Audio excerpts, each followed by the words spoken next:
ঠান্ডা ঠান্ডা একটা শরবতের রেসিপি দেখাবো বলে, কারণ এই গরমে রান্না একদম করতে পারছি না, খুব কষ্ট হচ্ছে। অ্যাডভেস্টারের চাল বসে এখন আর রান্না করাই যাচ্ছে না, সেই জন্য শরবত বানানোর জন্য আমি একটা মশলা রেডি করব। আমি এই যে একটা বাটি বসিয়ে দিয়েছি গ্যাসে। আমি এখানে দিয়ে দিচ্ছি জোয়ান, আর জোয়ানের সঙ্গে দিচ্ছি একটু জিরে।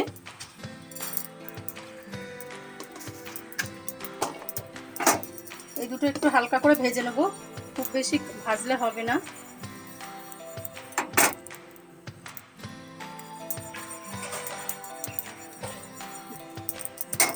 মশলাটা ভাজা হয়ে গেছে, আমি গ্যাসটা বন্ধ করে দিলাম। তো এখন আমি এটা গুঁড়ো করে নেব শিলে। ভাজা মশলাটা এবার আমি গুঁড়ো করে নেব।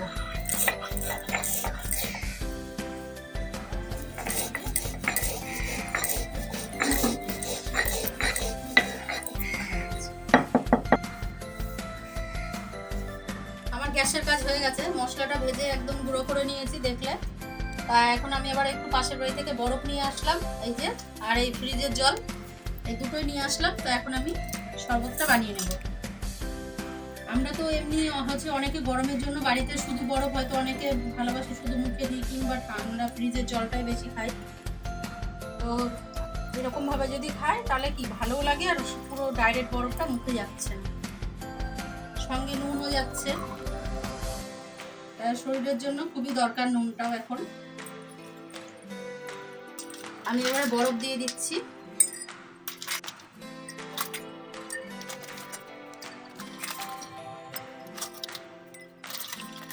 তিন চার টুকরো করে একবারে বরফ দিয়ে দিচ্ছি।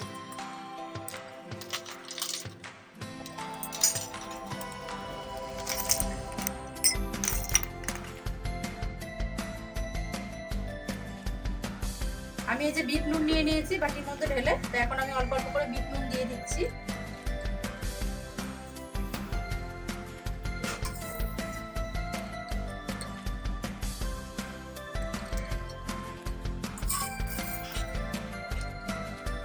নুনগুলো আমি একটু ভালো করে চামচ দিয়ে নেড়ে দিচ্ছি। আপনারা যেমন নুন খাবেন তেমন দেবেন, যার যেমন যতটা লাগবে স্বাদ। এবার আমি এই যে জিরে আর জোয়ান একসঙ্গে ভেজে রেখেছি, এই ভাজা মশলাটা দিয়ে দিচ্ছি। আমরা এরকম রাস্তাতে যে আইসক্রিমের গাড়িগুলো আসে, তাতে এরকম বরফ জল পাওয়া যায় মশলা দেওয়া, খুব ভালো লাগে খেতে। এর সঙ্গে স্ট্র দিয়ে দেয়, ওইটা দিয়ে বেশ চুষে খেতে খুব সুন্দর লাগে, টেস্টি টেস্টি একদম। রেডি হয়ে গেল আমার বরফ জল। খুব তাড়াতাড়ি খুব সহজে বরফ জল তৈরি হয়ে যায়, আর খেতে তো খুব ভালো লাগে। গরমে এরকম ঠান্ডা ঠান্ডা জল খেতে খেলে বেশ জীবন একদম শান্তি হয়ে যায়।